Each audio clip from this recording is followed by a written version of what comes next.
இந்த பதிவை பார்த்துட்டு இருக்க எல்லாரும் வணக்கங்க. இந்த பதிவை கொஞ்சம் கவனமாக கேளுங்க. அண்ணா, நாங்கள்லாம் கால் டாக்ஸி டிரைவர்ண்ணே. நேற்று பாண்டிச்சேரியில் கஸ்டமரை பிக்கப் பண்ணி சென்னையில் ட்ராப் பண்ணலான்னு ஈசிஆர் வழியாக வந்துட்டுருக்கேன். கல்பாக்கத்தில் சரியான டிராஃபிக்கில் நின்றுட்டுருக்கேங்க. நின்றுட்டுருக்க வண்டியில் இந்த வண்டிக்காரங்க வந்து பின்னாடி வேகமாக வந்து இடிச்சிட்டாங்க. சரி, விபத்துன்றது யாரும் வேணும்னு நடிக்க மாட்டாங்க, யதார்த்தமாக நடக்கிறது தான் அப்படின்னு சொல்லிட்டு பக்கத்தில் இருக்க கல்பாக்கம் ஸ்டேஷனில் வந்து கம்ப்ளைண்ட் ரிஜிஸ்டர் பண்ணிட்டேன். எல்லா ப்ராசஸும் முடிச்சாச்சு, இன்சூரன்ஸில் க்ளைம் பண்ணிக்கலான்னு சொல்லிட்டாங்க. நான் இடித்த வண்டிக்காரர்கிட்ட போய் கேட்குறேன், சார் நாங்களாம் ஏழை மக்கள் சார், சாப்பாட்டுக்கே கஷ்டம், டெய்லி வேலைக்கு போகலண்ணா.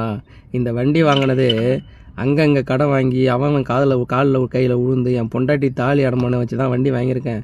இந்த வண்டியை கொண்டு போய் ஷோரூமில் விட்டால் ரெடி பண்ணி கொடுத்துருவாங்க, அது எனக்கு தெரியும்.